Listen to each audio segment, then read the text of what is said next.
ಆ ದಿನ ವಸುಂಧರ ದೈನ್ಯವಾಗಿ ಬಂದಳು. ಊಟ ಮಾಡಿ ಕೋಣೆಗೆ ಹೋಗುವುದರಲ್ಲಿದ್ದಳು ವೈಜಯಂತಿ. ಆಗ ಅವಳ ಕೋಣೆಯ ಬಳಿ ನಿಂತ ವಸುಂಧರ, ಜಯ, ನಿನ್ನ ಹತ್ತಿರ ನಾನು ಭಿಕ್ಷೆಗೆ ಬಂದಿದ್ದೀನಿ ಎಂದಳು. ವೈಜಯಂತಿ ಗಡುಸಾಗಿ, ಏನು ವಿಷಯ ಎಂದಳು. ವಿಷಯ ಸ್ವಲ್ಪ ಜಾಸ್ತಿ ಇದೆ, ಒಂದು ಅರ್ಧ ಗಂಟೆ ನಿನ್ನ ಕೂಡ ಮಾತಾಡಬೇಕಿದೆ ಎಂದಳು. ಬಾ ಒಳಗೆ ಎಂದು ಹುಬ್ಬು ಗಂಟಿಕೆ ಕರೆದಳು. ವಸುಂಧರ, ಜಯ, ನಿನ್ನ ಏನು ಕೇಳಲಿಕ್ಕೆ ನನಗೆ ಬಾಯಿಲ್ಲ, ಆದರೆ ಎಂದು ದೈನ್ಯದಿಂದ ಪ್ರಾರಂಭಿಸಿ ಮಾತಾಡತೊಡಗಿದಳು. ಗೋಪು 7ನೇ ಕ್ಲಾಸ್ ಪಾಸಾಗಿದ್ದಾನೆ. ಇದೇ ಸಂಸ್ಥೆಯ ಹೈಸ್ಕೂಲ್ ಸೇರಿದರೆ ಸೆಕೆಂಡ್ PUCಯವರೆಗೆ ಅವಕಾಶವಿದೆ. ಇಲ್ಲಿ ಎಜುಕೇಷನ್ ಚೆನ್ನಾಗಿದೆ.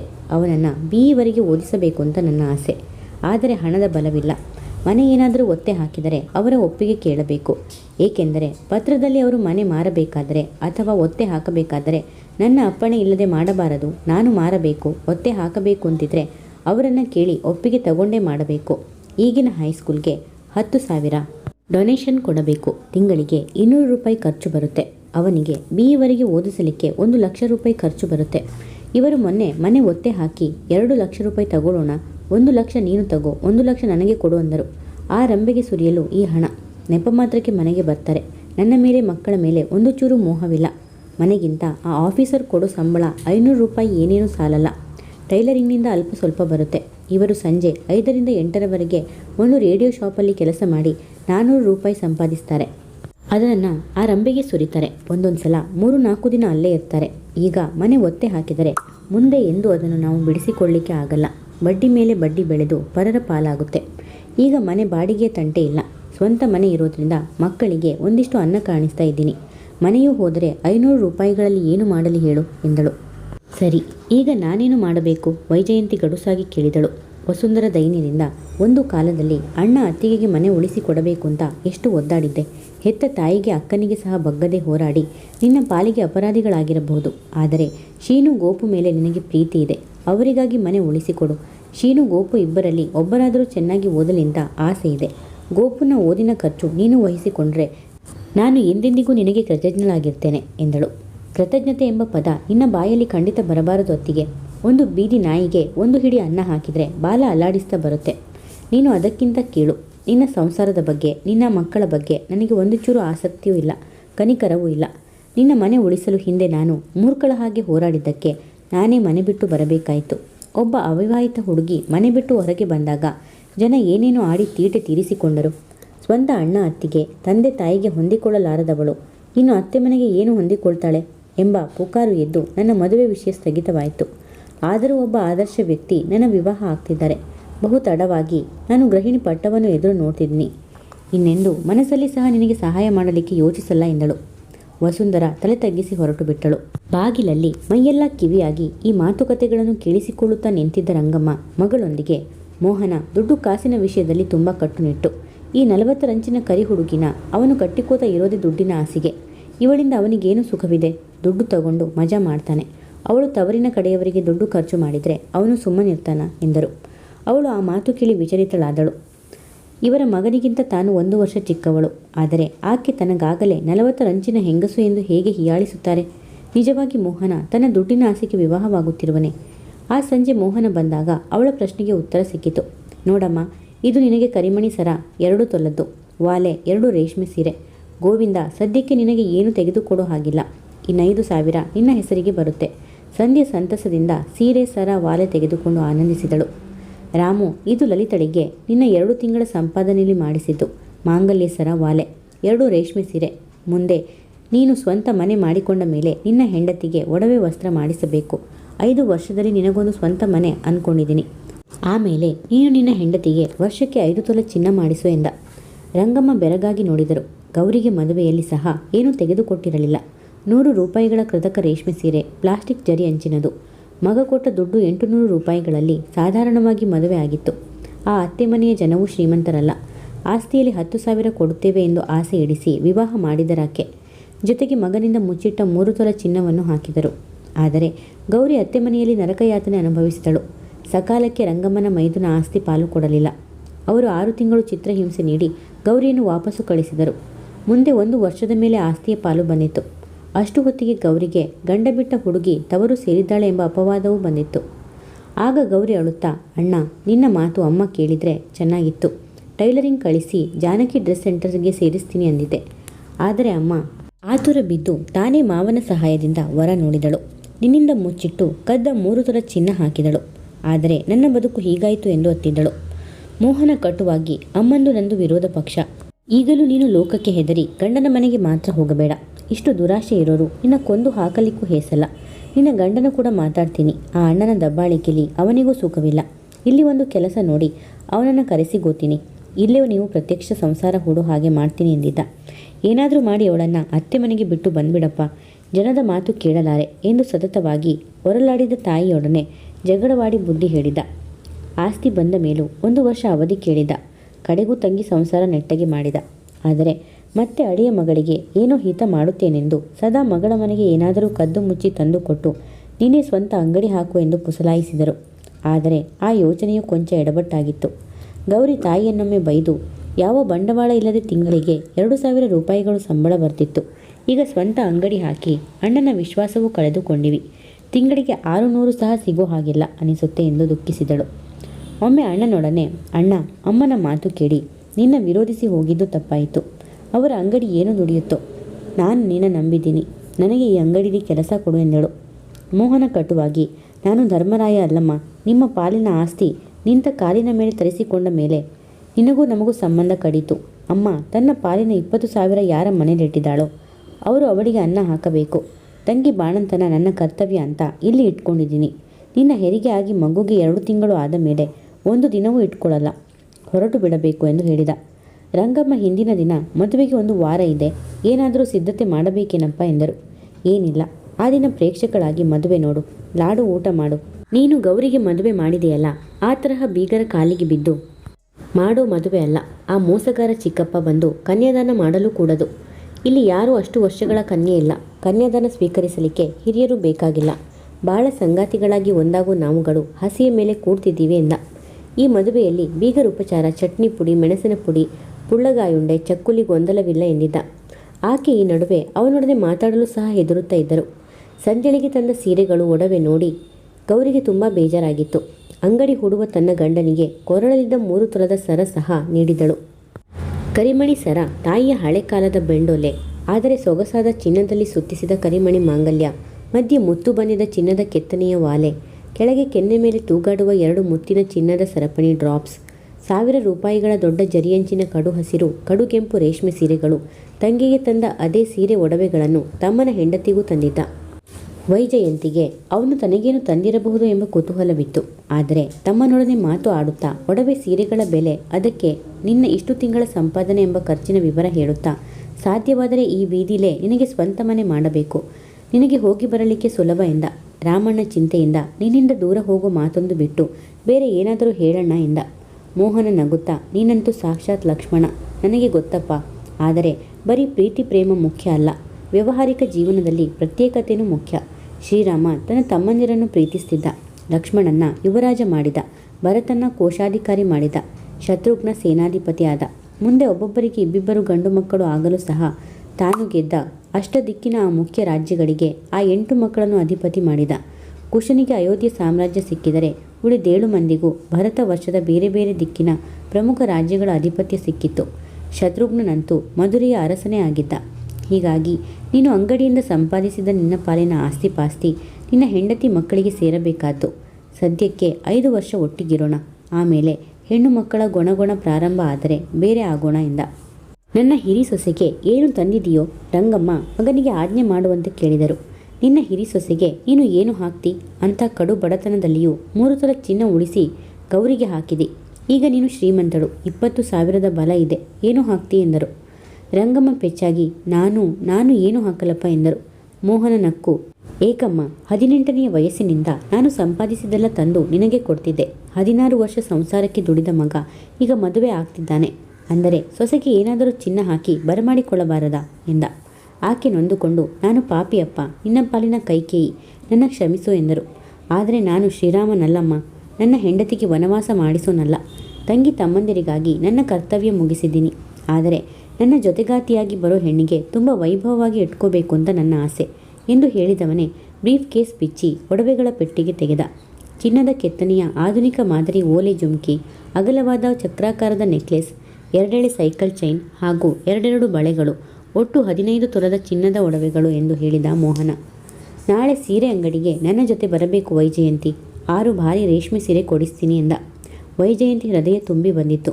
ಮೆಲುವಾದ ಸ್ವರದಲ್ಲಿ, ನನಗೆ ಸೀರೆ ಒಡವೆಗಳು ಮುಖ್ಯವಲ್ಲ, ನಿಮ್ಮ ಪ್ರೀತಿ ಪ್ರೇಮ ಮುಖ್ಯ ಎಂದಳು. ಮೋಹನ ಮಾತಾಡಿ, ಆದರೆ ನೆಂಟರಿಷ್ಟರಲ್ಲಿ ಅಂತಸ್ತು ಉಳಿಬೇಕಾದರೆ ಈ ಒಡವೆ ವಸ್ತ್ರ ಬಹು ಮುಖ್ಯ ವೈಜಯಂತಿ. ಹಿಂದೊಂದು ಸಲ 6-7 ವರ್ಷದ ಹಿಂದೆ ನಮ್ಮ ಮಾವ ತನ್ನ ಮಗಳು ವಿದ್ಯಾನ ನನಗೆ ಕೊಡಲಿಕ್ಕೆ ಮದುವೆಗೆ ವ್ಯವಹರಿಸಿ ಬಂದಿದ್ದ. ಆಗ ಸಾಕ್ಷಾತ್ ದೇವತಾ ಸಮಾನಳಾದ ನನ್ನ ಈ ಹೆತ್ತ ತಾಯಿನೇ, ಅಯ್ಯೋ ಅವನಿಗೆ ಮಗಳನ್ನು ಮದುವೆ ಮಾಡಿಕೊಟ್ಟರೆ ನಿನ್ನ ಮಗಳು ಏನು ಸುಖ ಸಂತೋಷ ಪಡ್ತಾಳೆ, ಬಣ್ಣ ಬಂಗಾರ ಕಾಣ್ತಾಳೆ, ನೂಲು ಸೀರೆ ಉಟ್ಟು ಅರೆ ಹೊಟ್ಟೆ ಊಟ ಮಾಡಿ ಗುಂಜಿ ಬಂಗಾರ ಕಾಣದೆ ಬಡ ಗೃಹಿಣಿಯಾಗಿ ಇರಬೇಕು. ಇವರಪ್ಪನ್ನ ಕಟ್ಟಿಕೊಂಡು ನಾನು ಏನೇನು ಬಡತನ ಅನುಭವಿಸಿ ನೋಡಿದ್ದಿ. ಅವರಿಗೆ ಬಡತನದ ಜೊತೆ ಶಾಂತ ಗುಣವಾದರೂ ಇರ್ತಿತ್ತು. ಇವನನ್ನು ಕಟ್ಟಿಕೊಂಡರೆ ಬಡತನದ ಜೊತೆ ಇವನ ಸಿಡುಕಾಟವನ್ನು ಎದುರಿಸಬೇಕು. ದೂರ್ವಾಸ ಮುನಿ ಎಂದು ಬಣ್ಣಿಸಿದಳು. ಆಗಲೇ ನಾನು ಪ್ರತಿಜ್ಞೆ ಮಾಡಿದೆ, ಒಳ್ಳೆ ಸ್ಥಿತಿಗೆ ಬಂದರೆ ವಿವಾಹ ಆಗಬೇಕು, ಇಲ್ಲಿದ್ರೆ ಜೀವಮಾನ ಪೂರ್ತಿ ನಾನು ಅವಿವಾಹಿತನಾಗಿ ಇರಬೇಕು ಅಂತ ಎಂದ. ರಂಗಮ್ಮ ಅಳುತ್ತಾ, ಆದರೆ ನಿನಗೆ ಒಳ್ಳೆಯದಾಗಲಿ ಅಂತ ನಾನು ದಿಕ್ಕು ದಿಕ್ಕಿನ ದೇವರಿಗೆ ಬೇಡಿ ಸೇವೆ ಮಾಡಿದ್ದೀನಪ್ಪ. ಅನೇಕ ತಾಯಂದಿರು ನಿನ್ನ ಹಾಗೆ ನಮ್ಮ ಮಗನಿಗೆ ಒಳ್ಳೆಯದಾಗಲಿ ಅಂತ ದಿಕ್ಕು ದಿಕ್ಕಿನ ದೇವರಿಗೆ ಸೇವೆ ಮಾಡ್ತಾರೆ. ಆದರೆ ಹಣಕಾಸು ಮಾತ್ರ ಅಳಿಯ ಮಗಳಿಗೆ ತುಂಬಿಕೊಡ್ತಾರೆ. ₹1,00,000 ಬಂತು. ಆಗ ನಮ್ಮಮ್ಮ ಹೇಳಿದ್ದೇನು, ಇದು 5 ಜನಕ್ಕೂ ಸೇರಿದಪ್ಪ, ಒಬ್ಬೊಬ್ಬರದು ಇದರಲ್ಲಿ ಪಾಲಿದೆ ಎಂದು. ಆಗ ಒಮ್ಮೆ ನನ್ನ ನೀವು ವಿವಾಹವಾಗಲು ಕೇಳಿದ್ದೀರಿ ವೈಜಯಂತಿ. ಆದರೆ ಆಗ ನಿಮ್ಮನ್ನು ವಿವಾಹವಾಗಿದ್ದರೆ ನಿಮಗೆ ಏನು ಸುಖ ಸಂತಸ ಕೊಡೋ ಹಾಗಿರಲಿಲ್ಲ. ನನ್ನ ಮದುವೆ ಪ್ರಕಟಿಸಿದ ಈ ತಿಂಗಳ ಮೊದಲ ವಾರದುದ್ದ ನೀವು ನಮ್ಮಮ್ಮನ ಕೈಲಿ ಸೊಸೆ ಅಂತ ದಬ್ಬಾಳಿಕೆ ಅನುಭವಿಸಿದಿರೋ ಹಾಗೆ ಬೆಳಿಗ್ಗೆ 6ಕ್ಕೆದ್ದು ರಾತ್ರಿ 10ರವರೆಗೆ ದುಡಿಯಬೇಕಾಗಿತ್ತು. ಆಕೆ ಹಾಕೋ ಅರೆಹೊಟ್ಟೆ ಊಟ ತಿಂತಾ ಇರಬೇಕಿತ್ತು. ಪ್ರತಿಭಟಿಸಿ ನಾವಿಬ್ಬರು ದೂರ ಹೊರಟಿವೆ ಅಂದ್ಕೊಳ್ಳಿ. ಆಗ ನನ್ನ ಪಾಲಿನ 20,000 ಮಾತ್ರ ಸಿಕ್ತಿತ್ತು. ನಿಮ್ಮದೊಂದು ಸೈಟ್ 40,000 ಹಾಗೂ ನನ್ನ 20,000ದಲ್ಲಿ ಎಂಥ ಮನೆ ಕಟ್ಟಬಹುದಾಗಿತ್ತು. ಜೊತೆಗೆ ನಾವು ಹೇಗೂ ಗೆದ್ಕೋತಿದ್ದೀವಿ. ಆದರೆ ಆ 80,000ದಲ್ಲಿ ಅಮ್ಮ ತನ್ನ ಅಣ್ಣನನ್ನು, ಕುತಂತ್ರಿಯಾದ ನಮ್ಮ ಚಿಕ್ಕಪ್ಪನನ್ನು ಅವಲಂಬಿಸ್ತಿದ್ದಳು. ಅರ್ಧ ಹಣ ಅಮ್ಮನ ಬೀಗರು ಹೊಡಿತಿದ್ದರು. ಗೌರಿಯ ಬಾಳು ನರಕವಾಗ್ತಿತ್ತು. ಉಳಿದ ಹಣವನ್ನು ಈ ಚಂದ್ರುವಿನ ತಮ್ಮ ಅನಿಸಿಕೊಂಡ ಆ ದಾಯಾದಿ ರಾಜೇಶ ಸಂಧ್ಯಳನ್ನು ಮದುವೆ ನೆಪದಲ್ಲಿ ಹೊಡಿತಿದ್ದ. ಗೌರಿನ ಮದುವೆ ಸಮಯದಿಂದ ಅವನು ಸಂಧ್ಯೆಯನ್ನು ಗಮನಿಸಿದ. ನಮ್ಮಮ್ಮ ನಮ್ಮ ಪಾಲಿನ ₹1,00,000 ಸಿಗುತ್ತೆ ಅಂತ ಅಮ್ಮ ಇದ್ದ ಬದ್ದದು ಸುರಿತಿದ್ದಳು. ರಾಮುಗೆ ಒಂದು ಬದುಕು ಸಿಗ್ತಿರ್ಲಿಲ್ಲ. ನನ್ನ ತಮ್ಮ ರಾಮು ಮೇಲೆ ನನಗೆ ತುಂಬ ಪ್ರೀತಿ ಇದೆ. ಅವನಿಗೊಂದು ಜೀವನೋಪಾಯ ಹೂಡಿಕೊಡಬೇಕು ಅಂತ ನಾನು 5 ವರ್ಷದುದ್ದ ಮದುವೆಗೆ ತಡ ಮಾಡಿದೆ. ಇವತ್ತು ನನ್ನ ತಮ್ಮ ತಂಗಿಯರೆಲ್ಲರಿಗೂ ಒಂದು ನೆಲೆ ಕೊಟ್ಟಿದ್ದೀನಿ. ಅವರವರ ಯೋಗ್ಯತೆ ಇದ್ದಷ್ಟು ಅವರವರು ಮುಂದುವರಿಲಿ ಅಥವಾ ಕೆಳಗಿಳಿಲಿ, ಅದು ಅವರ ಹಣೆ ಬರಹ. ಆದರೆ ನನ್ನ ಗುರಿ ನಮ್ಮಿಬ್ಬರ ಸಂಸಾರದ್ದು. ನಿಮ್ಮನ್ನು ಅತ್ಯಂತ ಸುಖವಾಗಿಡಬೇಕು ಅಂತ ನನ್ನ ಆಸೆ ಎಂದ. ತಾಯಿ ತಂಗಿಯರು ತಮ್ಮ ರಾಮಣ್ಣನ ಎದುರೇ ಅವನು ತನ್ನ ಅಭಿಪ್ರಾಯ ಸ್ಪಷ್ಟವಾಗಿ ಹೇಳಿದ. ಲಜ್ಜೆ ಹಾಗೂ ಸಂತಸದಿಂದ ವೈಜಯಂತಿಯ ಮುಖ ಕೆಂಪೇರಿತು. ರಂಗಮ್ಮ ಕೋಪದಿಂದ, ಸ್ವಂತ ಬದುಕಿಗೆ ಇಷ್ಟು ಬೆಲೆ ಕೊಡೋನು 34 ವರ್ಷದ ಈ ಕರಿ ಹುಡುಗಿಯನ್ನೇಕೆ ಹಿಡಿದಿದ್ದಿ? ಆಗಲೇ ನಮ್ಮನ್ನು ಪ್ರತಿಭಟಿಸಿ ದೂರ ಹೋಗಿದ್ರೆ ವಿದ್ಯಾ ಅಂತ ಚೆಲುವೆ ಸಿಗ್ತಿದ್ದಳು, ವೀಣಾ ಅಂತ ಸುಂದರಿ ಸಿಗ್ತಿದ್ದಳು ಎಂದರು. ಮೋಹನ ಮಾತಾಡಿ, ಅಮ್ಮ, ನಿನ್ನ ಅಣ್ಣನ ಮಕ್ಕಳಾದ ವಿದ್ಯಾ, ವೀಣಾ, ಜಯಶ್ರೀಯರಿಗೆ ದೇವರು ರೂಪವೊಂದು ಧಾರಾಳವಾಗಿ ಕೊಟ್ಟಿದ್ದಾನೆ. ಕಡು ಬಡತನದಲ್ಲಿ ಬೆಳೆದ ಅವಕ್ಕೆ ದ್ವೇಷ, ಅಸೂಯೆ, ಜಗಳ ಬಿಟ್ಟರೆ ಗೊತ್ತಿಲ್ಲ. ಮದುವೆ ಆಗಿ ಗಂಡನ ಮನೆ ಸೇರೋದೊಂದೇ ತಮ್ಮ ಮಹಾಭಾಗ್ಯ ಅಂತ ಗಂಡಿನ ಹತ್ತಿರ ಹಲ್ಲು ಕಿರಿದುಕೊಂಡು ಬರೋ ಹೆಂಗಸರ ಬಗ್ಗೆ ನನಗೆ ತಿರಸ್ಕಾರ ಇದೆ. ಗೌರಿ ಮದುವೆಯ ಟೈಮಿನಲ್ಲಿ ಮದುವೆಯ ಕೆಲಸಗಳ ಸಹಾಯಕ್ಕೆ ಅಂತ ನಿನ್ನ ಹತ್ತಿರ 15 ದಿನ ಇಲ್ಲಿ ನಿಂತಳು. ಆ ಸಮಯದಲ್ಲಿ ನನ್ನ ಒಲಿಸಿಕೊಳ್ಳಲೇಬೇಕು ಅಂತ ಬೇಕಾದಷ್ಟು ಸರ್ಕಸ್ ಮಾಡಿದಳು. ಆದರೆ ಅವರ ಮನೆ ಹುಡುಗಿಯರಿಗೆ ಒಳ್ಳೆ ವಿದ್ಯಾಭ್ಯಾಸವೂ ಇಲ್ಲ ಹಾಗೂ ಆದರ್ಶವಾದ ಒಳ್ಳೆ ಗುಣವೂ ಇಲ್ಲ. ಇವತ್ತಿಗೂ ರಾಮನ ವಿವಾಹ ಆಗಲಿಕ್ಕೆ ಜಯಶ್ರೀಯನ್ನು ನಾನು ಒಪ್ಪಿಸಬಹುದು. ಲಕ್ಷಾಂತರ ರೂಪಾಯಿ ವಹಿವಾಟಿನ ಅಂಗಡಿ ಮಾಲೀಕ, ತಿಂಗಳಿಗೆ ₹6,000 ದುಡಿತಾನೆ ಅಂತ ನಿಜ ಹೇಳಿದರೆ ಅವಳು ಮದುವೆಗೆ ಒಪ್ತಾಳೆ. ಆದರೆ ಹಣದಾಸೆಗೆ ರಾಮನ ವಿವಾಹ ಆದ ಅವಳು ರಾಮನ ಸುಖವಾಗಿಡಲ್ಲ. ತನ್ನ ಗಂಡ ಕುಂಟ ಅನ್ನೋದೇ ಪ್ರಮುಖ ಮಾಡಿ ತನ್ನ ಹಿರಿಮೆ ಸ್ಥಾಪಿಸಿ ಅವನ ಬದುಕು ಕೊಳ್ಳೆ ಹೊಡಿತಾಳೆ. ಮಗಳ ನೆಪದಲ್ಲಿ ಮಾವ, ಅವನ ಹೆಂಡತಿ, ಮಗ ಇಲ್ಲಿ ಬಂದು ರಾಮುಗೆ ಸಹಾಯ ಮಾಡೋ ನೆಪದಲ್ಲಿ ಅಂಗಡಿ ಕಬಳಿಸ್ತಾರೆ. ಸಾತ್ವಿಕ ಸ್ವಭಾವದ ರಾಮುವಿಗೆ ಅತ್ಯಂತ ಶಾಂತ ಸ್ವಭಾವದ, ಭಕ್ತಿಯಿಂದ ಗಂಡನ ಸೇವೆ ಮಾಡೋಂಥ ಹುಡುಗಿನೇ ಹುಡುಕಿದ್ದೀನಿ. ಕಷ್ಟ ಬಡತನ ಕಂಡ ಆ ಹುಡುಗಿ ರಾಮುವಿಗೆ ಹೊಂದಿಕೊಂಡು ಅವನ ಬದುಕು ನಂದನವನ ಮಾಡ್ತಾಳೆ. ಸುಮಾರು 3 ವರ್ಷದಿಂದ ನಾನು ಗೋವಿಂದನ ಮನೆ ಆವರಣದಲ್ಲೇ ಮಿಷನ್ ಹೂಡಿದ್ದು ಬೆಳಿಗ್ಗೆ 8:30ಯಿಂದ 6ರವರೆಗೆ ಕೆಲಸ ಮಾಡ್ತಿದ್ದ. ಗೋವಿಂದನೇ ನನಗೆ ಸಹಾಯಕನಾಗಿದ್ದ. ಆಗೆಲ್ಲ ಈ ಹುಡುಗಿಯ ತಾಳ್ಮೆ, ಕಷ್ಟ, ಸಹಿಷ್ಣುತೆ, ದುಡಿಮೆ ಎಲ್ಲ ಗಮನಿಸಿದ್ದೀನಿ ಎಂದ. ರಂಗಮ್ಮ ಗಡುಸಾಗಿ, ಹೌದಪ್ಪ, ತಮ್ಮನಿಗೇನೋ ಒಳ್ಳೆ ಹುಡುಗಿ ಹುಡುಕಿದೆ. ಆದರೆ ನಿನ್ನ ಬದುಕಿಗೆ ಏಕೆ ಇಂಥ ಜಗಳ ಗಂಟೆಯನ್ನು ಹುಡುಕಿಕೊಂಡೆ? ಹೆತ್ತ ತಾಯಿನೇ ಮನೆ ಬಿಟ್ಟು ಓಡಿಸಿದವಳು. ಸ್ವಂತ ಅಣ್ಣ ಅತ್ತಿಗೆ ಹತ್ತಿರವೇ ವಿರಸ ಮಾಡಿಕೊಂಡೋಳು. ಪಕ್ಕ ದೂರಲ್ಲೇ ಇರೋ ಆ ಅಕ್ಕ ಭಾವ ಚಿಕ್ಕಮ್ಮ ಚಿಕ್ಕಪ್ಪ ಇವಳ ಕಡೆ ತಿರುಗಿ ನೋಡಲ್ಲ. ಪಕ್ಕದ ಮನೇಲಿರೋ ಅಣ್ಣ ಅತ್ತಿಗೆ ಇವಳ ಮುಖ ನೋಡಲ್ಲ. ಹುಟ್ಟಿ ಬೆಳೆದ ತವರಿನ ಕಡೆಯವರನ್ನೇ ಹಾಗೆ ವಿರಸ ಮಾಡಿಕೊಂಡ ಹುಡುಗಿ ನಾಳೆ ನಿನ್ನ ಬದುಕನ್ನೇನು ಬೆಳಗಿಸ್ತಾಳೆ ಎಂದರು.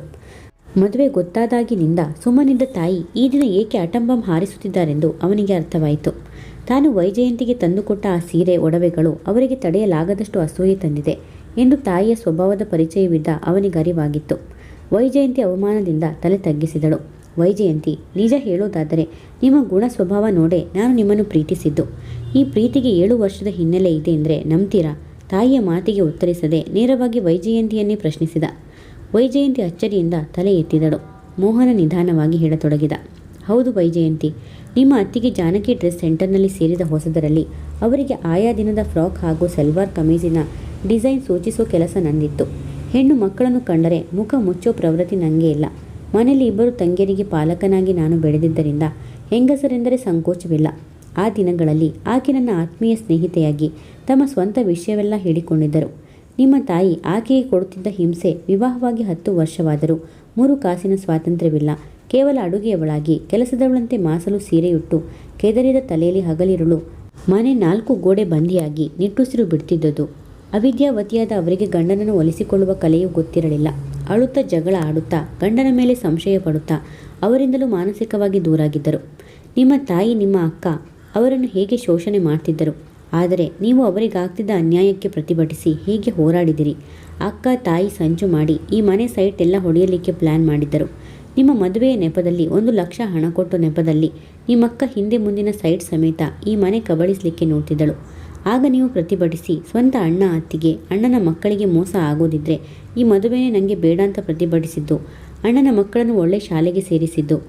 ಅವರ ವಿದ್ಯಾಭ್ಯಾಸಕ್ಕಾಗಿ ರಿಕರಿಂಗ್ ಡೆಪಾಸಿಟ್ ಕಟ್ಟತೊಡಗಿದ್ದು. ಎಲ್ಲ ಕತೆ ನಿಮ್ಮತ್ತಿಗೆ ಬಾಯಿಂದಲೇ ಕೇಳಿದ್ದೀನಿ. ಈ ಬೀದಿಲಿ ಬೆಳೆದ ಕೆಲವು ಹೆಣ್ಮಕ್ಕಳನ್ನು ಶಾಮು ಕೆಲವರನ್ನು ಚಿಕ್ಕಂದಿನಿಂದ ಎತ್ತಿ ಆಡಿಸಿದ್ದಾನೆ. ಆ ಹುಡುಗಿಯರು ಗುಲಾಬಿ ಹೂವಿನಾಸೆಗೆ ಶಾಮು ಹತ್ತಿರ ಬರ್ತಾರೆ. ಈಗಿನ ಕಾಲದ ಹುಡುಗಿಯರು ಏನೋ ಸಲಿಗೆಯಾಗಿ ಮಾತಾಡ್ತಾರೆ. ಇದೆಲ್ಲ ಲೈಟಾಗಿ ತಗೋಬೇಕು. ಜಗಳ ಆಡ್ತಾ ಅಸೂಯೆ ಪಡ್ತಾ ರಂಪ ಮಾಡೋ ಹೆಣ್ಣು ಗಂಡನ ಹೃದಯದಿಂದ ದೂರಾಗ್ತಾಳೆ. ಒಪ್ಪವಾದ ಅಲಂಕಾರ, ಬಿಗುವಾದ ವರ್ತನೆ, ತನ್ನದಾದ ಆರ್ಥಿಕ ಸ್ವಾತಂತ್ರ್ಯ ಸ್ಥಾಪಿಸಿಕೊಂಡ ಹೆಂಡತಿಗೆ ಗಂಡು ಹೇಗೆ ತಲೆ ಬಾಗ್ತಾನೆ ಅಂತ ಆಕೆಗೆ ಮನವರಿಕೆ ಮಾಡಿಸಿದ್ರಿ. ನಿಮ್ಮ ನಿರ್ದೇಶನದಲ್ಲಿ ನಡೆದು ಆಕೆ ಪತಿಯ ಹೃದಯ ಗೆದ್ದರು. ಮತ್ತೊಮ್ಮೆ ಅವರ ಬದುಕಿನಲ್ಲಿ ಮಧುಚಂದ್ರ ಮೂಡಿತು. ಆದರೆ ಆಕೆ ಗಂಡನ ಪ್ರೀತಿನ ದುರುಪಯೋಗಪಡಿಸಿಕೊಂಡು ಅತ್ತೇನ ಬೈದು ಹೊರಗೆ ಹಾಕಿದರು. ಕಡೆಗೆ ಹಲವು ವಿಧದ ಸಹಾಯ ಮಾಡಿದ ನಿಮ್ಮನ್ನು ಹೊರದೂಡಿದರು ಎಂದ. ಸಂಧ್ಯಾ ಅಚ್ಚರಿಯಿಂದ, ನಿಜವಾಗಿಯೂ ನಮ್ಮತ್ತಿಗೆಯ ಈ ವಿಷಯ ಎಲ್ಲ ನನಗೆ ಗೊತ್ತಿರಲಿಲ್ಲಣ್ಣ. ಆ ಪದ್ದಮ್ಮ ಇವರತ್ತಿಗೆ ಸೇರಿ ಇವರ ಮೇಲೆ ಏನೇನು ಕಥೆಗಳನ್ನು ಕಟ್ಟಿದ್ದಾರೆ ಎಂದಳು. ಮೋಹನ ನಕ್ಕು. ಇವತ್ತು ವೈಜಯಂತಿ ಅಂಗಡಿಯಲ್ಲಿ ತಿಂಗಳಿಗೆ ಸಾವಿರಾರು ರೂಪಾಯಿ ಸಂಪಾದಿಸ್ತಾರೆ. ಸೊಗಸಾದ ಸ್ವಂತ ಮನೆ ಇದೆ. ಈ ಆಸೆಗೆ ಯಾರಾದರೂ ಅವರನ್ನು ವಿವಾಹವಾಗಿ ಬಿಡಬಹುದೆನ್ನೋ ಭಯಕ್ಕೆ ಅವರಿಬ್ಬರೂ ಸೇರಿ ಅಪಪ್ರಚಾರ ನಡೆಸ್ತಿದ್ದಾರೆ. ಕೇಳಿ ಬಂದ ಗಂಡಿನ ಕಡೆಯವರಿಗೂ ಸ್ವಂತ ಅಕ್ಕನೇ ದ್ವೇಷ ಮಾಡಿದವಳು, ಹೆತ್ತ ತಾಯಿನೇ ಓಡಿಸಿದವಳು, ಅಣ್ಣನ ಸಂಬಳ ಟ್ಯೂಷನ್ ದುಡ್ಡು ಎಲ್ಲ ಎಗರಿಸಿಕೊಂಡು ಬಂದು ಇಲ್ಲಿ ಸ್ವಂತ ಮನೆ ಕಟ್ಟಿಸಿದವಳು. ಅದಕ್ಕೆ ಸ್ವಂತ ಅಣ್ಣ ಅತ್ತಿಗೆ ಹತ್ತಿರ ಸಹ ಜಗಳ ಇದೆ ಎಂದು ಹೇಳಿ ಅಪಪ್ರಚಾರ ಮಾಡ್ತಿದ್ದಾರೆ. ಹಣದಾಸೆಗೆ ಬಂದ ಗಂಡಿನವರು ಈ ಅಪಪ್ರಚಾರ ಕೇಳಿ ಹಾಗೆ ಕರಗಿ ಹೋಗ್ತಿದ್ದಾರೆ. ಆ ಪದ್ದಮ್ಮ ಇವರತ್ತಿಗೆಗೆ ಅಭಯ ಕೊಟ್ಟು, ನಿನ್ನ ಮಕ್ಕಳು ಕಾಲೇಜು ಸೇರೋ ಹೊತ್ತಿಗೆ ಅವಳ ಹತ್ತಿರ ಸ್ನೇಹ ನಟಿಸಿ ಹೋಗು, ನನ್ನ ಮಗನೇ ನಿನಗೆ ದತ್ತು ಕೊಡ್ತೀನಿ, ನಿನಗೆ ತಾನೇ ಯಾರಿದ್ದಾರೆ, ಆ ಹುಡುಗರಿಗೆ ಒಳ್ಳೆಯ ವಿದ್ಯಾಭ್ಯಾಸ ಕೊಡಿಸುವಂತ ಪುಸಲಾಯಿಸು. ಅವಳು ಒಂಟಿ ಜೀವಿ, ಒಂಟಿತನ ತಾಳಲಾರದೆ ರಾಜಿ ಆಗ್ತಾಳೆ. ನಿನ್ನ ಮಗಂಗೆ ವಿದ್ಯಾಭ್ಯಾಸ ಚೆನ್ನಾಗಾಗತ್ತೆ. ಒಂದು ವೇಳೆ ನೀನೇ ಮನೆ ಮಾರಿ ಮಕ್ಕಳ ಮೇಲಿನ ಪ್ರೀತಿಗೆ ಇಬ್ಬರಿಗೂ BE ಓದಿಸದೆ ಅನ್ಕೋ, ನಿನ್ನ ಗಂಡನಿಗೆ ಈ ಸಂಸಾರ ಬೇಕಾಗೇ ಇಲ್ಲ. ಆ ರಂಬೆಗೆ ತನ್ನ ಪಾಲಿನ ಅರ್ಧ ಹಣ ಸುರಿತಾನೆ.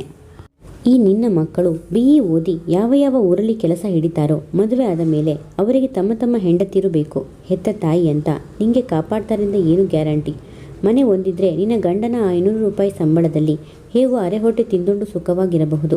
ಮನೆ ಮಾರಿದ್ರೆ ನೀನು ಪೂರ್ತಿ ಬೀದಿಗೆ ಬೀಳ್ತಿ ಅಂತ ಹೆದರಿಸಿದ್ದಾರೆ. ಪದ್ದಮ್ಮನ ಮಾತು ನಿಮ್ಮತ್ತಿಗೆಗೆ ವೇದವಾಕ್ಯ. ಹೀಗಾಗಿ ಆಕೆ ಈಗ ಚಡಪಡಿಸಿ ನಿಮ್ಮ ಸಹಾಯಕ್ಕೆ ಬಂದಿದ್ದಾರೆ ಎಂದ. ಅಂದರೆ ಅತ್ತಿಗೆಗೆ ಎಲ್ಲೂ ಮದುವೆ ಆಗದಂಗೆ ಅಪಪ್ರಚಾರ ಮಾಡಿ ಅವರ ಹಣ ಎಲ್ಲ ತಮ್ಮ ಮಕ್ಕಳಿಗೆ ಸೇರಬೇಕು ಅಂತ ನಿಮ್ಮತ್ತಿಗೆಯ ಪ್ಲ್ಯಾನ್ ಇದೆಯಾ? ಎಂಥ ಕುತಂತ್ರ! ಸಂಧ್ಯಾ ರೋಷದಿಂದ ನುಡಿದಳು. ವೈಜಯಂತಿ ಮಾತಾಡಿ, ಈ ದಿನ ಮಧ್ಯಾಹ್ನ ಸಹಾಯ ಕೇಳಲಿಕ್ಕೆ ಬಂದಿದ್ದಳು. ನಾನು ಮೊದಲು ಒಪ್ಪಿಗೆ ಕೊಡಲಿಲ್ಲ. 10,000 ಡೊನೇಷನ್ ಕಟ್ಟಬೇಕು. ತಿಂಗಳಿಗೆ 200 ರೂಪಾಯಿಗಳವರೆಗೆ ಖರ್ಚಿದೆ. ಪೂರ್ತಿ BE ವರೆಗೆ ವಹಿಸಿಕೊಂಡ್ರೆ ಇನ್ನು 10 ವರ್ಷದ ಓದು 1 ಲಕ್ಷದವರೆಗೆ ಖರ್ಚು ಬರುತ್ತೆ. ಆ ಹುಡುಗ ತುಂಬ ಬ್ರಿಲಿಯಂಟ್ ಇದ್ದಾನೆ. ನಮ್ಮ ಅತ್ತಿಗೆ ನಾದಿನೀರ ಜಗಳದಲ್ಲಿ ಅವನ ಭವಿಷ್ಯ ಹಾಳಾಗ್ತಿದೆ. ನಿಮ್ಮ ಸಲಹೆ ಏನು ಎಂದಳು. ದುಡ್ಡಿನಾಸೆಗೆ ಅವನು ತನ್ನನ್ನು ವಿವಾಹವಾಗುತ್ತಿದ್ದಾನೆ ಎಂದು ರಂಗಮ್ಮ ನುಡಿದಿದ್ದು ಅವಳ ಮನಸ್ಸು ಚುಚ್ಚಿತ್ತು. ಈಗ ಅವನು ತನ್ನನ್ನು ಪ್ರೀತಿಸಿ ವಿವಾಹವಾಗುತ್ತಿದ್ದಾನೆ ಎಂದು ಅತ್ತೆಗೆ ತಿಳಿದಿದೆ. ಈ ವಿಷಯಕ್ಕೆ ಏನು ಹೇಳುವನು ಎಂದವಳಿಗೆ ಕುತೂಹಲವಿತ್ತು. ಈ ವಿಷಯದಲ್ಲಿ ನಿಮಗೆ ನೆನೆಸುತ್ತದೆ ವೈಜಯಂತಿ, ನಿಮ್ಮ ಮನಸ್ಸು ಹೇಗಿದೆ ಎಂದ. ಅವಳನ್ನು ನೆನೆಸಿಕೊಂಡರೆ ಮೈ ಉರಿಯುತ್ತೆ. ಅವಳ ಮನೆ ಅವಳಿಗೆ ಉಳಿದರೆಷ್ಟು ಬಿಟ್ಟರೆಷ್ಟು, ಅವಳ ಮಕ್ಕಳು ವಿದ್ಯಾವಂತರಾದರೆಷ್ಟು ಬಿಟ್ಟರೆಷ್ಟು ಅನಿಸಿದೆ ಎಂದಳು. ಆಗ ರಂಗಮ್ಮ ಅನುಮೋದಿಸುವಂತೆ, 5 ವರ್ಷದಿಂದ ಈ ಕಡೆ ತಿರುಗಿ ನೋಡದಿದ್ದವಳು ಈ ವಯಸ್ಸಿನಲ್ಲಿ ಇವಳು ಒಂದು ಮದುವೆ ಅಂತ ಆಗ್ತಿದ್ರೆ, ಈಗಲೂ ಬಂದು ತನ್ನ ಮಗನ ಜವಾಬ್ದಾರಿ ಹಾಕ್ತಿದ್ರೆ ಏಕೆ ಒಪ್ಪಿಕೊಳ್ಳಬೇಕು ಎಂದರು. ಮೋಹನ ಮಾತಾಡಿ, ಅವರಿಗೆ ಸಹಾಯ ಅಂತಲ್ಲದಿದ್ದರೂ ವಿದ್ಯಾದಾನ ಮಹಾಪುಣ್ಯ. ತಂದೆ ಹೀಗೆ ತಾಯಿ ಹಾಗೆ, ಪಾಪ ಆ ಹುಡುಗ ಬ್ರಿಲಿಯಂಟ್ ಇದ್ದು ಹಾಳಾಗಬಾರದು. ಆಕೆ ಕೂಡ ಒಂದು ವ್ಯಾಪಾರಿ, ಸಲಹೆ ಮಾಡಿಕೋಬಹುದು ಎಂದ. ಏನು ಸಲಹೆ? ವೈಜಯಂತಿ ಅಚ್ಚರಿಯಿಂದ ಕೇಳಿದಳು. ಈಗ ನಿಮ್ಮ ಅಕ್ಕನ ಮನೆಯಲ್ಲಿ ನಿಮ್ಮ ತಾಯಿ ಪರಿಸ್ಥಿತಿ ತೀರಾ ಶೋಚನೀಯವಾಗಿದೆ. ಅಲ್ಲೇ ನನ್ನ ಗೆಳೆಯನ ಚಿಕ್ಕಮ್ಮ ಇದ್ದಾರೆ, ಅವರೆಲ್ಲ ಹೇಳ್ತಿರ್ತಾರೆ. ಮನೆ ಕಟ್ಟಿಸುವಾಗ ನಿಮ್ಮ ತಾಯಿ 1 ಲಕ್ಷ ರೂಪಾಯಿ ಕೊಟ್ಟರು. 1 ವರ್ಷ ಮಾತ್ರ ಚೆನ್ನಾಗಿ ನೋಡಿಕೊಂಡರಂತೆ. ಆಮೇಲೆ ಈ 4 ವರ್ಷದಿಂದ ಅವರ ಪರಿಸ್ಥಿತಿ ಏನೇನೂ ಚೆನ್ನಾಗಿಲ್ಲ. ನಿಮ್ಮ ಭಾವನ ತಾಯಿ ತುಂಬ ಮಡಿ. ವಿಧವೆಯಾದ ನಿಮ್ಮ ತಾಯಿನ ಶೂದ್ರ ಹೆಂಗಸಿಗಿಂತ ಕಡೆಯಾಗಿ ಹೊರಗೆ ಕೂಡಿಸಿ ಊಟ ಹಾಕ್ತಾರಂತೆ. ನಿಮ್ಮ ಅಕ್ಕ ಭಾವನು ತುಂಬ ಉದಾಸೀನ ಮಾಡ್ತಾರಂತೆ. ಮನೆ ಕಟ್ಟುವಾಗ ನಿಮ್ಮ ಭಾವನ ತಂದೆ 2 ಲಕ್ಷ ರೂಪಾಯಿ ಗದ್ದೆ ಮಾರಿದ್ದು ಹಣ ಕೊಟ್ಟಿದ್ದಾರಂತೆ. ನಿಮ್ಮ ಭಾವ 1.5 ಲಕ್ಷ ರೂಪಾಯಿ ಬ್ಯಾಂಕ್ ಲೋನ್ ತೆಗೆದುಕೊಂಡಿದ್ದಾರೆ. ನಿಮ್ಮ ತಾಯಿ ಕೊಟ್ಟ 1 ಲಕ್ಷ ಅವರಿಗೆ ಲೆಕ್ಕವೇ ಇಲ್ಲ. ತುಂಬ ಭೂಭಾರ ಮಾಡ್ತಾರೆ, ಅರೆ ಹೊಟ್ಟೆ ಊಟ ಹಾಕ್ತಾರೆ, ಒಂದು ನೀರು ಮುಟ್ಟಲಿಕ್ಕೆ ಸ್ವಾತಂತ್ರ್ಯ ಇಲ್ಲ. ಮಡಿ ಮಡಿ ಅಂತ ಸಾಯ್ತಾರೆ. ನನಗೆ ಈ ಭೂಭಾರದ ಜೀವನ ಸಾಕಾಗಿದೆ. ಯಾವುದಾದ್ರೂ ವೃದ್ಧಾಶ್ರಮ ಇದ್ದರೆ ಹೇಳಿ, ಹೋಗಿ ಸೇರ್ತೀನಿ ಅಂತ ಹೇಳ್ತಿದ್ದಾರಂತೆ. ಈಗ ನೀವು ಹೆತ್ತ ತಾಯಿನ ಮಗನ ಮನೆಗೆ ಸೇರಿಸಬೇಕು, ಇದು ನಿಮ್ಮ ಕರ್ತವ್ಯ ಎಂದ. ಅವಳು ವಿಚಲಿತಳಾಗಿ, ಅಮ್ಮ ಮಗಳ ಮನೆಯಲ್ಲಿ ಕಷ್ಟ ಅನುಭವಿಸ್ತಿದ್ದಾಳ? ವೈಶಾಲಿಯ ಗುಣ ನನಗೆ ಮೊದಲಿಂದ ಚೆನ್ನಾಗಿ ಗೊತ್ತು. ದುಡ್ಡು ಕೈಗೆ ಬರುವವರೆಗೆ ಅವಳ ಒಳ್ಳೆತನದ ನಾಟಕ. ಅಮ್ಮನ ಪಾಲಿನ 1 ಲಕ್ಷ ರೂಪಾಯಿ ಕಿತ್ಕೊಂಡು ವರ್ಷಗಳು ಉರುಳಿದ ಹಾಗೆ ಅವಳಿಗೆ ಅನ್ನಕ್ಕೆ ಭಾರವಾದ ವ್ಯಕ್ತಿ ಅನಿಸಿರುತ್ತೆ. ಅಮ್ಮನ ಏನೇನು ಹಿಂಸೆ ಮಾಡಿರ್ತಾಳೋ ಅಂದ್ಕೊಂಡೆ ಎಂದಳು. ಮೋಹನ ಉತ್ತರಿಸಿ, ಬರೀ ಬುದ್ಧಿವಾದ, ಧರ್ಮದ ಭಯಕ್ಕೆ ಅವರು ಒಪ್ಪಲ್ಲ. ನಿಮ್ಮ ತಾಯಿ ನಿಮ್ಮಣ್ಣ ಅತ್ತಿಗೆಗೆ 4 ಕಾಗದ ಬರೆದಿದ್ದಾರಂತೆ. ನಿಮ್ಮಣ್ಣನಿಗೆ ನಿಮ್ಮ ತಾಯಿಯಿಂದ ಏನಾದರೂ ಗಿಟ್ಟಿತ್ತೇನೋ ಅನ್ನೋ ಚಿಂತೆ. 1 ಲಕ್ಷ ತಗೊಂಡು ಬಾ, ನನ್ನ ಮನೇಲಿರೋ ಅಂದನಂತೆ. ಆಕೆ 1 ಲಕ್ಷ ತಂದರೆ 50,000 ನನ್ನದು, ಕೂಡಿಸಿ ಮಾಡಿ ಹಾಕೋಳು ನಾನು ಅಂತ ನಿಮ್ಮತ್ತಿಗೆ ಜಗಳಕ್ಕಾದಳಂತೆ. ಆಕೆಗೆ ಮಗನ ಓದಿನ ಚಿಂತೆ. ಒಂದು 10,000 ಖರ್ಚು ಮಾಡಿ ಹಜಾರದಲ್ಲಿರೋ 2 ರೂಮಿನ ಮುಂಭಾಗಕ್ಕೆ ಅಡ್ಡ ಗೋಡೆ ಹಾಕಿಸಿ ಅದನ್ನು ಒಂದು 400 ರೂಪಾಯಿಗಳಿಗೆ ಬಾಡಿಗೆ ಕೊಡಬೇಕು ಅಂತ ಆಕೆ ಪ್ಲ್ಯಾನ್. ಹೀಗಾದರೆ ಒಬ್ಬ ಮಗನನ್ನಾದರೂ BE ಓದಿಸಬೇಕು ಅಂತ ಆಕೆ ಆಸೆ. ಆದರೆ ನಿಮ್ಮಕ್ಕ ಪತ್ರ ಬರೆದು ನಮ್ಮನ್ನು ಕಡಿದರೂ 3 ಕಾಸು ಸಿಗಲ್ಲ. ಆ 1 ಲಕ್ಷ ನಮ್ಮ ಪಾಲಿಂದು, ನಮಗೆ ಸೇರಿತು. ಬೇಕಾದರೆ ಕರ್ಕೊಂಡು ಹೋಗಿ ಸಾಕು. ಇಲ್ಲ, ಆಕೆ ವೃದ್ಧಾಶ್ರಮಕ್ಕೆ ಸೇರಲಿ. ನಮ್ಮತ್ತೆ ಮಾವನೇ ನಾವು ಕಾಪಾಡ್ತಿದ್ದೀವಿ. ಗಂಡು ಮಗ ಇದ್ದು ಹೆತ್ತ ತಾಯಿ ವೃದ್ಧಾಶ್ರಮ ಸೇರಿದಳು ಅಂತ ಲೋಕ ನಿನಗೆ ಉಗಿಯುತ್ತೆ ಎಂದು ನಿಮ್ಮಣ್ಣನಿಗೆ ಪತ್ರ ಬರೆದಿದ್ದಾಳೆ. ಇವರವರ ಸ್ವಾರ್ಥದಲ್ಲಿ 65 ವರ್ಷದ ನಿಮ್ಮ ತಾಯಿ ಜರ್ಜರಿತರಾಗಿದ್ದಾರೆ. ಈಗ ನೀವೇ ನಿಮ್ಮ ತಾಯಿಯನ್ನು ಕಾಪಾಡಬೇಕು ಎಂದ. ಹೇಗೆ ಹೇಗೆ ಹೇಳಿ? ವೈಜಯಂತಿ ತುಂಬ ಕಾತರದಿಂದ ಕೇಳಿದಳು. ತಾಯಿಯ ದುಸ್ಥಿತಿ ಅವಳ ಹೃದಯವನ್ನೇ ಅಲುಗಾಡಿಸಿತ್ತು. ಮೋಹನ ಮಾತಾಡಿ, ನಿಮ್ಮ ಅತ್ತಿಗೆನ ಕರೆಸಿ ಒಂದು ಒಪ್ಪಂದ ಮಾಡಿಕೊಳ್ಳಿ. ಈ ಹೈಸ್ಕೂಲ್ 1ನೇ ತರಗತಿಯಿಂದ BE ನಿಮ್ಮ ಮಗನ 10 ವರ್ಷದ ಓದಿನ ಭಾರ ನನ್ನದು. ಆದರೆ ನಿನ್ನ ತಾಯಿನ ನೀವು ಕರೆತಂದು ಪ್ರೀತಿಯಿಂದ ನೋಡ್ಕೋಬೇಕು, ಚೆನ್ನಾಗಿ ಕೂಡಿಸಿ ಸೇವೆ ಮಾಡಬೇಕು. ಒಂದು ಚೂರು ನಮ್ಮ ತಾಯಿ ಸೇವೆಯಲ್ಲಿ ಲೋಪ ಮಾಡಿದರೆ ನಿಮ್ಮ ಮಗನ ವಿದ್ಯಾಭ್ಯಾಸದ ಮೇಲೆ ಪರಿಣಾಮ ಆಗುತ್ತೆ ಅಂತ ಹೇಳಿ. ಜೊತೆಗೆ ಆಕೆಗೆ ದುಡ್ಡಿನ ಕೊರತೆ ಇದೆ. ಈಗ ನಿಮ್ಮ ಅಣ್ಣನ ಸಂಬಳದಿಂದ ಬರೋ 500 ರೂಪಾಯಿ ಅಷ್ಟು ಜನರ ಊಟ ತಿಂಡಿಗೆ ಏನೇನೂ ಸಾಲದು. ನಮ್ಮ ಈ ಹಜಾರದ ಆ ಕಡೆಯ ಭಾಗಕ್ಕೆ ನಿಮ್ಮಣ್ಣನ ಮನೆಯ 2 ರೂಮ್ ಬೀಳುತ್ತೆ. ಈ ಹಜಾರದ ಕಡೆಯಿಂದ ನಾವು ಬಾಗಿಲಿಸಿಕೊಳ್ತೀವಿ. ಆ ಖರ್ಚು ರೂಮಿನ 2,000 ಇದ್ದ ಹಾಗೆ. ಈ 2 ರೂಮಿನ ಬಾಡಿಗೆ ತಿಂಗಳಿಗೆ 500 ರೂಪಾಯಿ. ತನ್ನ ದುಡ್ಡಲ್ಲಿ ಆಕೆ ತನಗೆ, ಮಕ್ಕಳಿಗೆ, ನಿಮ್ಮ ತಾಯಿಗೆ ಊಟ ಉಪಚಾರ ನೋಡಿಕೋಬೇಕು.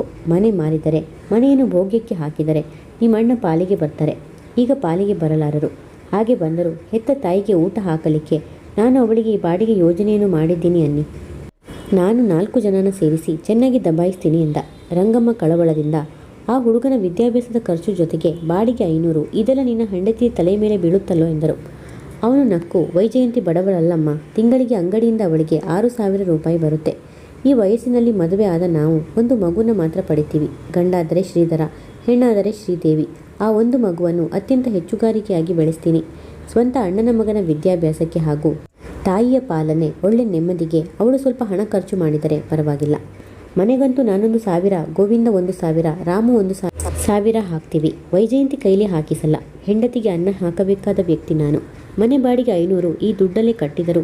2500ರಲ್ಲಿ ಭೋಗ್ಯವಾಗಿ ನಾನು ಸಣ್ಣಕ್ಕಿ ಅನ್ನ, ಬೆಣ್ಣೆ ಕಾಸಿದ ತುಪ್ಪ, ಒಳ್ಳೆ ತರಕಾರಿ, ಹಾಲು ಮೊಸರಿನ ಊಟ ಮಾಡಬಹುದು. ಗೋವಿಂದನ ಹೆಂಡತಿ ಅಡಿಗೆ ಕೆಲಸದಲ್ಲಿ ಪರಿಣಿತಳು. ಅಣ್ಣ ನಿರುದ್ಯೋಗಿಯಾಗಿದ್ದಾಗ ತಾನು ಒಬ್ಬ ದೊಡ್ಡ ಶ್ರೀಮಂತರ ಮನೆಯಲ್ಲಿ ಅಡಿಗೆ ಕೆಲಸಕ್ಕೆ ಸೇರಿಕೊಂಡಿದ್ದಳು.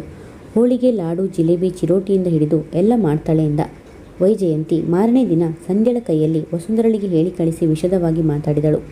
ವಸುಂಧರ ಒಪ್ಪದೇ ವಿಧಿ ಇರಲಿಲ್ಲ. ಇದರಿಂದ ತನ್ನ ಮಗನ ವಿದ್ಯಾಭ್ಯಾಸದ ಹೊಣೆಯೂ ತಪ್ಪುತ್ತದೆ. ಜೊತೆಗೆ ತಿಂಗಳಿಗೆ 500 ರೂಪಾಯಿ ಸಿಗುತ್ತಿತ್ತು.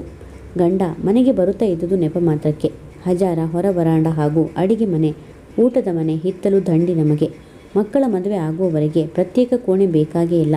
ತನ್ನ ಮಗ ಗೋಪುವಿಗೆ ಒಳ್ಳೆ ವಿದ್ಯಾಭ್ಯಾಸ ಸಿಗುತ್ತದೆ ಸಾಕು ಎಂದುಕೊಂಡಳು. ಅಮ್ಮನ ಏನಾದರೂ ಅನ್ನೋದು, ನೋಯಿಸೋದು ಮಾಡಿದರೆ ಈ ಎಲ್ಲ ಒಪ್ಪಂದ ರದ್ದು. ಈ ಮುದಿ ವಯಸ್ಸಿನಲ್ಲಿ ಕೂಡಿಸಿ ಸೇವೆ ಮಾಡಬೇಕು.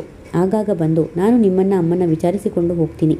ಊಟ ತಿಂಡಿಲಿ ವಂಚನೆ ಮಾಡೋದಾಗಲಿ, ಇಲ್ಲದ ಕುತಂತ್ರ ಮಾಡೋದಾಗಲಿ ಮಾಡಿದರೆ ನಿನ್ನ ಮಗನ BE ಓದು ಕನಸು, ವೈಜಯಂತಿ ಗಡುಸಾಗಿ ಹೇಳಿದಳು. ಏಕೆಂದರೆ ನಿನ್ನ ಸ್ವಭಾವ ಬಹು ಕೆಟ್ಟದ್ದು. ಕೊಂಚ ಗಂಡನ ಪ್ರೀತಿ ಸಿಕ್ಕಿ ಶಾಮು ನಿನ್ನ ಕೈಗೊಂಬೆ ಆದೊಡನೆ ಅಮ್ಮನ ಬಾಯಿಗೆ ಬಂದ ಹಾಗೆ ಅಂದು ಮನೆ ಬಿಟ್ಟು ಓಡಿಸಿದೆ. ಆ ದಿನ ನಾನು ಮನೆಯಲ್ಲಿ ಸಹ ಇರಲಿಲ್ಲ. ಗೆಳತಿ ಮನೆಗೆ ಹೋಗಿದ್ದೆ. ಅಮ್ಮ ಇದ್ದಕ್ಕಿದ್ದ ಹಾಗೆ ಮನೆ ಬಿಟ್ಟು ಹೋದಳಂತ ತಿಳಿದು ನಾನು ದಿಗ್ಭ್ರಾಂತಳಾದೆ. ಆದರೆ ಮುಂದೆ ತಾಯಿಯನ್ನು ಓಡಿಸಿದಳು ಅನ್ನೋ ಪಟ್ಟ ನೀವು ಗಂಡ ಹೆಂಡತಿ ಜಾಣತನವಾಗಿ ನನಗೆ ಹೊರಿಸಿದಿರಿ. ನಿಜ ಹೇಳೋದಾದರೆ ಅಮ್ಮನಿಂದ ಶೋಷಿತಳಾಗಿದ್ದ ನಿನಗೆ ಸ್ವತಂತ್ರ ಕೊಡಿಸಿದ್ದು ಏಕೆ? ಮನೆ ಯಜಮಾನಿಯಾಗಿ ಅಮ್ಮನ ನೀನು ಪ್ರೀತಿಯಿಂದ ನೋಡಿಕೊಳ್ಳಲಿ ಅಂತ. ಆದರೆ ನೀನು ಆ ಸ್ವಾತಂತ್ರ್ಯ ದುರುಪಯೋಗ ಪಡಿಸಿಕೊಂಡೆ. ಅದರ ಫಲ ಸಹ ಅನುಭವಿಸ್ತಿದ್ದಿ ಎಂದಳು. ವಸುಂಧರ ಏನು ಉತ್ತರ ಕೊಡದೆ ಬಹು ಹೊತ್ತು ತಲೆ ತಗ್ಗಿಸಿ ಕೂತಿದ್ದಳು. ಅನಂತರ ಅತ್ತೆಯವರನ್ನು, ನಾನು ಒಂದು ಚೂರು ಮನಸ್ಸು ನೋಯಿಸಲ್ಲ ಜಯ. ನೀನು ನನಗೆ ಮಾಡ್ತಾ ಇರೋದು ಮಹೋಪಕಾರ. ಈ ಸಲ ನೀನು ಮಾಡಿಕೊಟ್ಟ ಅವಕಾಶಗಳಿಗೆ ನಾನು ದುರುಪಯೋಗ ಪಡಿಸಿಕೊಳ್ಳಲ್ಲ. ನಾಳೆ ನಾನು ಮುದುಕಿ ಆದ ಮೇಲೆ ನನ್ನ ಮಕ್ಕಳು ನನ್ನ ಸಾಕಬೇಕಲ್ಲ ಎಂದಳು. ನಾಳೆ ನಾನು ನೀನು ವೈಶಾಲಿಯ ಮನೆಗೆ ಹೋಗೋಣ. ಬೆಳಗಿನ ಬಸ್ಸಲ್ಲಿ ಸಿದ್ಧಳಾಗಿರು ಎಂದಳು. ರಂಗಮ್ಮನವರಿಗೆ ಈ ಏರ್ಪಾಡೊಂದು ಇಷ್ಟವಿರಲಿಲ್ಲ. ಬಸುರಿ ಹುಡುಗಿಗೆ ಒಂದು ಬಳೆ ಹಸಿರು ಸೀರೆ ತಂದು ಶ್ರೀಮಂತ ಮಾಡಲಿಲ್ಲ. ತವರು ಮನೆಗೆ ಸಾವಿರಾರು ಸುರಿಯುತ್ತಾ ಇದ್ದಾಳೆ. ಲಕ್ಷಾಂತರ ರೂಪಾಯಿ ಸುರಿಯುತ್ತಾಳೆ, ವಹಿಸಿಕೊಳ್ಳುತ್ತಿದ್ದಾಳೆ. ಆದರೆ ಅವರ ಮಾತಿಗೆ ಯಾರು ಬೆಲೆ ಕೊಡಬೇಕು? ಮೋಹನ ಆ ದಿನ ವೈಜಯಂತಿ ಬನ್ನಿ, ಆ ದಿನ ಸೀರೆ ತರಲು ಹೋಗೋಣ ಎಂದ. ಆ ದಿನ ಅವರು ತಂದ ಬಗೆ ಬಗೆ ರೇಷ್ಮೆ ಸೀರೆ ಹಾಗೂ ಮೆಟಲ್ ಶಿಫಾನ್ ಸೀರೆಗಳು ನೋಡಿ ಆಕೆಗೆ ಹೊಟ್ಟೆಯಲ್ಲಿ ಸಂಕಟವಾಯಿತು. ಈ 34 ವರ್ಷದ ಕರಿಯ ಹುಡುಗಿಗೆ ಇಂಥ ಸೊಬಗಿನ ಸೀರೆಗಳೇ? ಆಕೆ ಮನಸ್ಸು ತಡೆಯದೆ ಚೊಚ್ಚಿಲು ಬಸುರಿ, ನಿನ್ನ ತಂಗಿಗೆ ಒಂದು ರೇಷ್ಮೆ ಸೀರೆ ತರಬೇಕಪ್ಪ ಎಂದು ಹೇಳಿ ನಿಲ್ಲಿಸಿದರು. ನಿನ್ನ ಅಳಿಯನಿಂದ ಸೀರೆ ಕುಪ್ಪುಸ ಏನು ಬೇಕಾದರೂ ತರಿಸು, ದೇವರ ಮುಂದೆ ಕೂಡಿಸಿ ಮಡಿಲು ತುಂಬಿಸು ಎಂದ. ನೀನು ಇಷ್ಟು ಕಠಿಣ ಚಿತ್ತನಾಗಿ ಮಾಡಬಾರದಪ್ಪ ಎಂದರಾಕೆ. ಮೋಹನ ಕಟುವಾಗಿ, ನಾನು ನಿಜವಾಗಿ ಕಠಿಣ ಚಿತ್ತನಾಗಿದ್ದರೆ ನಿಂತ ಕಾಲ ಮೇಲೆ 40,000 ರೂಪಾಯಿ ಪಡೆದು ಮನೆಯಿಂದ ಹೊರಟ ನಿಮ್ಮನ್ನು ಸೇರಿಸಲೇಬಾರದಾಗಿತ್ತು. ಆದರೆ ತಂಗಿ ಬಾಣಂತನದ ಕರ್ತವ್ಯ ಅಂತ ಒಪ್ಪಿದ್ದೀನಿ. ಇನ್ನು ನನ್ನಿಂದ ಯಾವ ಹಾರ್ದಿಕತೆಯೂ ನೀನು ನಿರೀಕ್ಷಿಸಬೇಡ ಎಂದವನು. ಮಗನ ಮದುವೆ ಆಗದಿರಲಿ ಎಂದು ನೀನು ಆಗೆಲ್ಲ ಕಠಿಣ ಚಿತ್ತಳಾಗಿದ್ದೆಯಮ್ಮ. ವಿದ್ಯೆನ ಕರೆದುಕೊಂಡು ಬಂದು 8 ದಿನ ಇಟ್ಕೊಂಡಿದ್ದಿ. ಆಗೆಲ್ಲ ಏನು ಹೇಳ್ತಿದ್ದಿ? ನನ್ನ ಮಗನ ಮದುವೆ ಆದರೆ ಕಷ್ಟಕ್ಕೆ ತಲೆ ಕೊಡಲಿಕ್ಕೆ ಸಿದ್ಧವಾಗಿರಬೇಕು. ಅರೆ ಹೊಟ್ಟೆ ಊಟ, ಈ ಒಂದು ರೂಮಿನ ಮನೆ, ಚಿಂದಿ ಸೀರೆ ಹೀಗೆಲ್ಲ ಪ್ರಚಾರ ಮಾಡ್ತಿದ್ದಿ. ಯಾವ ಹುಡುಗಿ ಇಂಥ ಪ್ರಚಾರ ಕೇಳಿ ನನ್ನ ಒಲಿದು ವಿವಾಹವಾಗ್ತಾಳೆ? ಆದರೆ ಆ ಯಾವ ಹುಡುಗಿಯರ ಮೇಲೂ ನನಗೆ ಬಯಕೆ ಹುಟ್ಟಿರಲಿಲ್ಲ. ಒಂದು ಸಲ ನೀನು ನನಗಂದಿದ್ದಿ ನೋಡು, ಲಕ್ಷಾಂತರ ರೂಪಾಯಿ ಆಸ್ತಿಪಾಸ್ತಿ ತರೋ ಹುಡುಗಿ ನಿನ್ನಂಥ ಬಡ ಟೈಲರನ್ನು ಹೇಗೆ ಒಪ್ತಾಳೆ? ನಿನ್ನ ಗೆಳೆಯ ಮಾಧವನ ಹಾಗೆ ಒಂದು ಬಡ ಕುರುಪಿ ಹುಡುಗಿ ಗಂಟು ಬೀಳ್ತಾಳೆ ಅಂದಿದ್ದೆ. ವೀಣಾ ವಿದ್ಯೆ ಅವರಿಬ್ಬರ ಮದುವೆ ಆದಾಗ ನೀನು ನನಗೆ ಕೃತಕ ಸಹಾನುಭೂತಿ ತೋರಿ ನಿಮ್ಮ ಮಾವ ಇಬ್ಬರಿಗೂ ಹೊರಗಡೆನೇ ಗಂಡು ಹುಡುಕಿ ಮದುವೆ ಮಾಡಿದನಲ್ಲಪ್ಪ ಎಂದು ನನಗೆ ದೊಡ್ಡ ನಷ್ಟವಾದ ಹಾಗೆ ಗದ್ಗದಳಾಗಿ ಹೇಳಿದ್ದೆ. ಆಗ ನಾನು, ಇರಲಿ ಬಿಡಮ್ಮ, ಅವರೇನು ಲಕ್ಷಾಂತರ ರೂಪಾಯಿ ಬಳುವಳಿ ತರ್ತಿದ್ರ, BA BSc ಓದಿದ್ದ, ನನಗೆ ಏನು ಅಂತ ನಷ್ಟ ಆಯಿತು ಎಂದಿದ್ದೆ. ಆಗ ನಿನ್ನ ಕೃತಕ ಸಹಾನುಭೂತಿ ಮಾಯವಾಗಿ ಹಂಗಿಸುವಂತೆ ಈ ಮಾತು ನುಡಿದಿದ್ದೆ. ಆದರೆ ನನಗೆ ಈಗ ಓದಿದ ಹುಡುಗಿ, ಗ್ರ್ಯಾಜುಯೇಟ್, 4 ಲಕ್ಷದ ಆಸ್ತಿವಂತೆ ನನಗೆ ಸಿಕ್ಕಿದ್ದಾಳೆ. ಈ ಮನೆ 2 ಲಕ್ಷ ಆದರೆ ಅಂಗಡಿಯ ಅವಳ ಪಾಲಿನ ಬಂಡವಾಳ 2 ಲಕ್ಷ ಇದೆ ಎಂದ. ಆಕೆ ಅಳುತ್ತಾ, ಹಂಗಿಸ್ತೀಯಪ್ಪ, ಹಂಗಿಸು ಹಂಗಿಸು, ನಾನು ಹೇಗಿದ್ದರೂ ಸೋತು ಬಂದಿದ್ದೀನಿ ಎಂದರು. ನಾನಾಗಿ ಹಂಗಿಸಲ್ಲಮ್ಮ, ಕಠಿಣ ಚಿತ್ತ, ಸಿಡುಕ ಅಂತ ನನ್ನ ಬಗ್ಗೆ ಸೊಸೆಗೆ ಬಿಂಬಿಸ್ತೀರಿ. ಅವಳಿಗೂ ಹಳೆಯ ಕತೆ ಗೊತ್ತಿರಲಿ ಅಂತ ಈ ಹಳೆ ಕತೆ ತೆಗೆದೆ. ತಾಯಿ ದೇವರು ಅಂತಲೇ ಬಹುಕಾಲ ನಿನ್ನ ಸೇವಿಸಿ ತಂದಿದ್ದೆಲ್ಲ ನಿನ್ನ ಕೈಗೆ ಸುರಿದೆ. ಆಮೇಲೆ ಗೌರಿ ಮದುವೆ ಸಮಯದಲ್ಲಿ ನನ್ನ ತೃಣಕ್ಕೂ ಕಡೆಯಾಗಿಸಿ ನೀನು ಮಾಡಿದ ವ್ಯವಹಾರಗಳು ನನ್ನ ಹೃದಯವನ್ನು ಕಲ್ಲು ಮಾಡಿತ್ತು. ಆಗಿನಿಂದ ಕರ್ತವ್ಯಕ್ಕೆ ಎಷ್ಟೋ ಅಷ್ಟು ನಿಮಗೆ ಮಾಡಿ ನನಗಾಗಿ ನಾನು ಬದುಕಬೇಕು ಅಂತ ಅಂದುಕೊಂಡೆ. ನಿಜವಾದ ಸಂಪಾದನೆ ಮುಚ್ಚಿಟ್ಟು ಮನೆ ನಡೆಯುವಷ್ಟು ದುಡ್ಡು ಕೊಡಲಾರಂಭಿಸಿದೆ. ಸಿಡುಕನಾದೆ. ನನ್ನ ಬದಲು ಬೇರೆ ಹುಡುಗ ಆಗಿದ್ದರೆ ರೌಡಿನೇ ಆಗ್ತಿದ್ದ. ಆದರೆ 6 ವರ್ಷದ ಹಿಂದೆ ಕಣ್ಣಿಗೆ ಬಿದ್ದ ಜಯಂತಿ ನನ್ನಲ್ಲಿ ಆಸೆ ಕುದುರಿಸಿದಳು. ಅವರನ್ನು ನೋಡಲಿಕ್ಕೆ ಮುಂಚೆಯೇ ಅವರ ಅತ್ತಿಗೆ ಬಾಯಿಂದ ಅವರ ಗುಣ ಸ್ವಭಾವ ಕೇಳಿ ತುಂಬ ಇಷ್ಟಪಟ್ಟಿದ್ದೆ. ಸಂಧ್ಯಾನ ಟ್ಯೂಷನ್ನಿಗೆ ನೆಪ ಮಾಡಿ ಆಗಾಗ ಭೇಟಿ ಮಾಡ್ತಿದ್ದೆ. ಆಗಿನಿಂದ ಇಷ್ಟಪಟ್ಟ ಹುಡುಗಿನ ಈಗ ಎಲ್ಲ ಕರ್ತವ್ಯ ಮುಗಿಸಿ ವಿವಾಹ ಆಗ್ತಿದ್ದೀನಿ ಎಂದು ಹೇಳಿದ. ಅವನು ತನ್ನನ್ನು ಇಷ್ಟಪಟ್ಟು ವಿವಾಹವಾಗ್ತಿದ್ದಾನೆ ಎಂದು ಅರಿವಾದಾಗ ವೈಜಯಂತಿ ಮನಸ್ಸಿನ ಭಾರ ಪರಿಹಾರವಾದಂತೆನಿಸಿತು.